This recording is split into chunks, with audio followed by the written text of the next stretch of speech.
Hai guys, welcome back again, it's me Angelica. So di video hari ini aku pengen sharing sedikit tentang bedah bisnis versi simple di China, termasuk dari ekosistemnya, peluangnya, dan juga tantangannya. Semoga ini bisa menjadi sedikit insight buat teman-teman yang pengen kuliah ke China ataupun mungkin yang ingin berbisnis. So without any further ado, langsung aja kita mulai ke videonya. Jadi sebelum memulai, teman-teman harus tahu bahwa China ini adalah salah satu negara dengan ekonomi terbesar kedua di dunia dengan PDB hampir lebih dari 17 triliun US dollar. Ini itu datanya di tahun 2024 dan negara ini dikenal sebagai pabrik dunia. Dan teman-teman juga tahu ya kalau misalnya barang-barang di sekitar kita itu sebenarnya kebanyakan made in China atau dibuat di China, kayak dari baju, kaos kaki, sepatu, pakaian, aksesoris, bahkan furnitur juga sekarang kebanyakan made in China. Dan China ini juga sudah menjadi pusat inovasi teknologi, e-commerce, energi terbarukan, dan juga otomotif listrik. Sebenarnya banyak juga pengusaha global yang sudah melirik China sebagai pusat inovasi dan juga basis produksi. Dan China ini sebenarnya termasuk apa ya? Termasuk negara yang always growing, artinya bertumbuh dari tahun ke tahun yang cukup baik. Yang kedua itu adalah ekosistem bisnis di China. Yang pertama itu ada struktur ekonomi. Struktur ekonomi ini dibagi menjadi 4 basis. Yang pertama itu adalah manufaktur kayak elektronik, tekstil, otomotif, peralatan rumah tangga. Kemudian yang kedua adalah teknologi dan juga digital. Kalau teman-teman tahu, banyak company besar di China kayak Alibaba, Tencent, Huawei, dan juga BYD yang sekarang mendominasi pasar. Yang ketiga adalah e-commerce-nya. Kalau di China itu e-commerce udah hal yang kayak udah biasa banget di banyak telinga orang-orang, kayak misalnya Alibaba, JD.com, dan juga Pinduoduo, Taobao. Kemudian yang terakhir adalah energi dan juga infrastruktur. Jadi China sekarang ini lagi fokus dengan energi terbarukan kayak angin dan juga solar, dan juga infrastruktur global melalui Belt Road Initiative. Nah, Belt Road Initiative ini apa sih sebenarnya? Jadi BR ini adalah sebuah rencana infrastruktur global dan jaringan energi yang diluncurkan oleh China 1 dekade lalu, dan proyek ini dibangun untuk menghubungkan dari Asia sampai dengan wilayah Afrika dan juga Eropa melalui jalur darat dan laut. Yang berikutnya adalah kebijakan dan regulasi. Pemerintah China ini punya peran yang besar banget dalam pembuatan regulasi dan juga kebijakan ya, karena banyak banget insentif untuk sektor prioritas kayak AI, EV atau electric vehicle, semikonduktor, dan juga green energy. Namun ada batasan kepemilikan asing di beberapa sektor karena China ini tetap maintain gitu kalau misalnya hal-hal yang penting itu kebanyakan dipegang oleh tim China-nya. Berikutnya adalah perilaku konsumen. Nah, perilaku konsumen di China ini sebenarnya apa ya? Kalau menurut aku tuh dia itu lebih kayak digital savvy, karena masyarakat China ini melakukan payment itu rata-rata kebanyakan pakainya itu sudah tidak pakai uang cash atau uang kertas gitu, kebanyakan tuh cashless kayak Alipay dan juga WeChat Pay.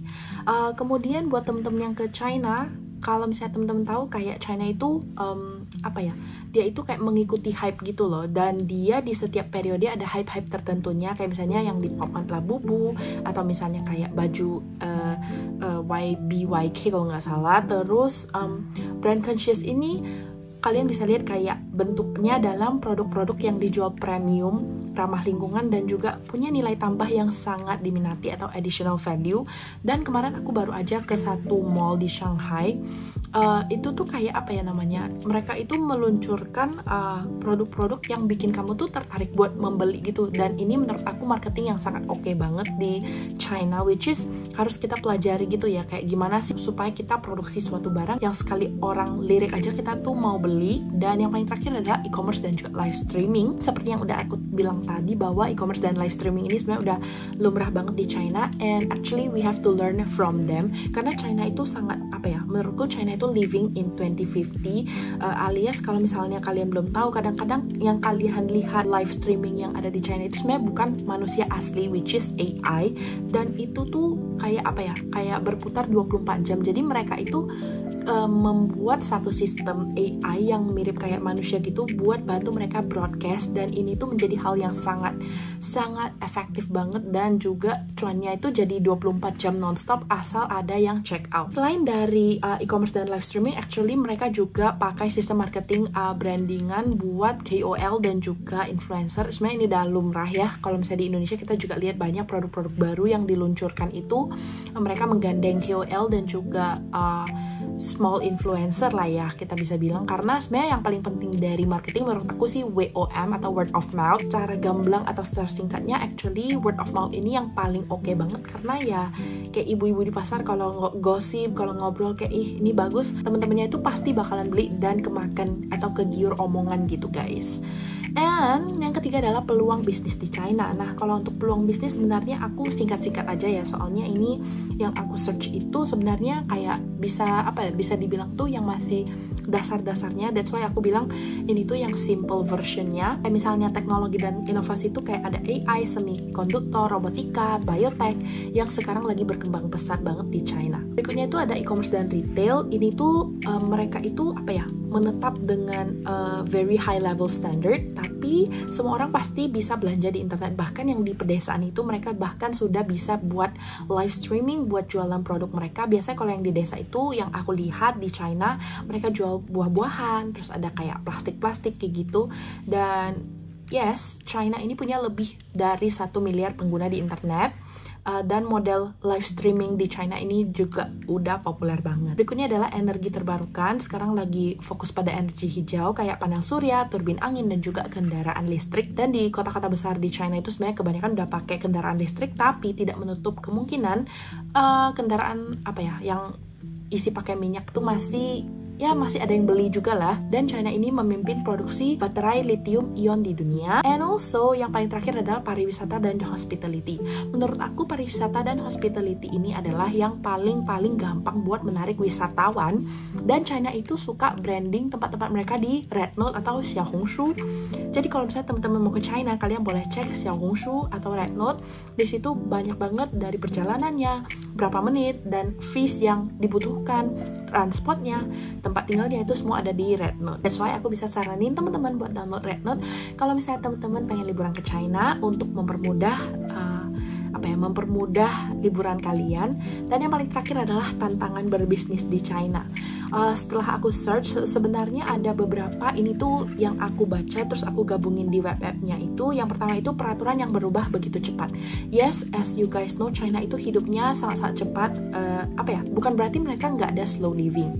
Sebenarnya mereka itu ada slow living, tapi hanya di beberapa kota yang mungkin ersanxian cengse. Yang ersanxian cengse itu masih termasuk dengan mode yang medium. Terus kalau misalnya kalian di Shanghai, kalian bakalan lihat kayak kalau jam-jam kerja itu orang tuh kayak gila, kayak lari, terus kayak lihat handphone sambil di train gitu. Sebenarnya ya fast living tuh ada bagusnya, tapi juga ada nggak bagusnya gitu.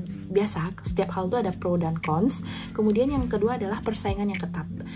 Berhubung karena orang di China itu banyak banget, jadi persaingannya itu sangat ketat. Kalau misalnya kalian nggak belajar, kalian nggak lebih dari orang, atau kalian punya value yang berbeda dengan orang, kalian pasti akan ketinggalan. That's why aku pilih China sebagai tempat belajarku, karena menurut aku environmentnya itu sangat push aku untuk to be fast dan juga always learning. Itu yang menurut aku hal yang benar-benar harus dipelajari di China. And also perbedaan budaya dan bahasa. As you guys know, kebanyakan orang Chinese itu tidak bisa berbahasa Mandarin kecuali orang-orang yang sudah memang sekolah atau mereka yang ambil literatur Inggris, dan juga komplek-komplek yang memang isinya expat-expat yang bisa berbahasa Inggris. Kemudian ada isu HKI atau hak kekayaan intelektual. Ini tuh masih jadi suatu tantangan ya, karena memang sorry to say, ini mungkin aku mau sharing dikit aja. China itu kan dulu diketahui sebagai negara yang suka copy produk, misalnya kayak Villa jadi Eila kayak gitu kan. Jadi HKI ini masih sangat sangat baru bisa dibilang, atau ya pokoknya sangat-sangat important. Jadi China ini sangat melirik HKI ini.